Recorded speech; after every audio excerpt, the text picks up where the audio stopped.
And as for the other political comments that I see, I am always struck to see that people who are nationalists, who do not want to be bothered at home, are always the first to comment on what is happening at others. May everyone stay at home and the sheep will be well kept.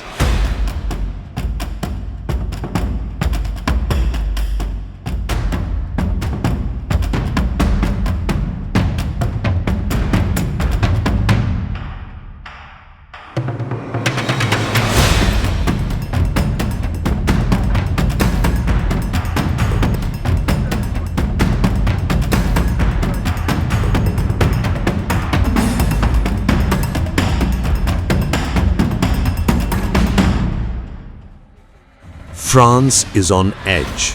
A 23-year-old activist beaten to death in Lyon. A nation divided. And now a diplomatic clash shaking Europe's political core. What began as a deadly street confrontation has spiraled into a war of words between two of Europe's one of the most powerful leaders, Emmanuel Macron and Giorgia Meloni.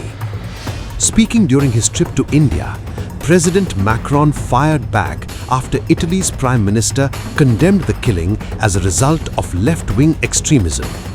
Macron's message was blunt. Everyone should stay in their own lane. So there is no group here. The implementation of violence has legitimacy in the Republic, and I say this with a lot of force.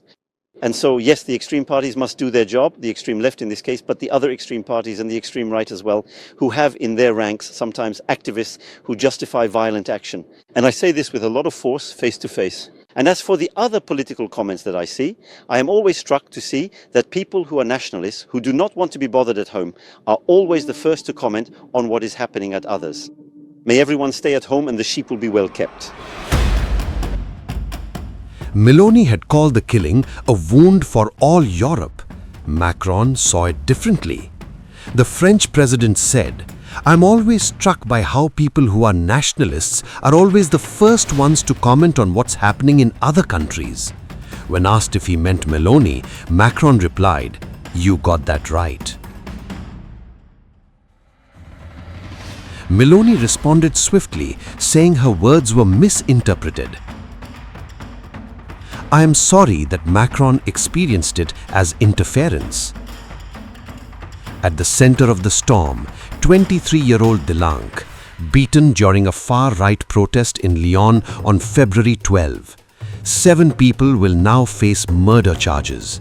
Among them, an assistant to a lawmaker from the far-left party La France Insoumise. Prosecutors say Jacques-Elie, an aide to member Raphael Arnault, is charged with complicity through instigation and has been placed in pre-trial detention. All suspects deny wrongdoing. The killing has jolted France's political class, inflaming tensions between the far right and the far left just weeks before municipal elections in March. And with the 2027 presidential race looming, stakes are even higher.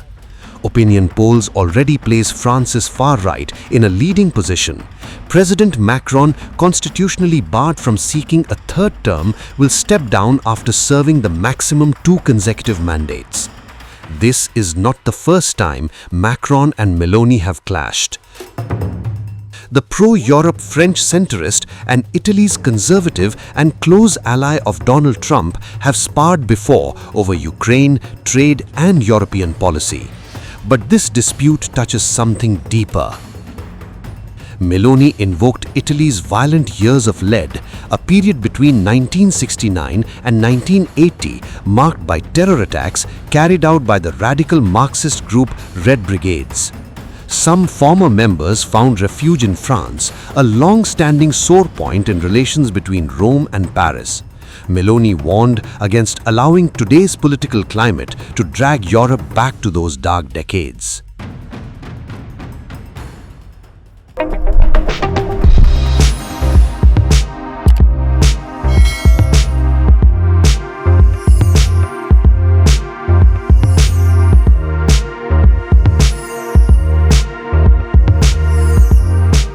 Times of India videos. your daily dose of India and the world.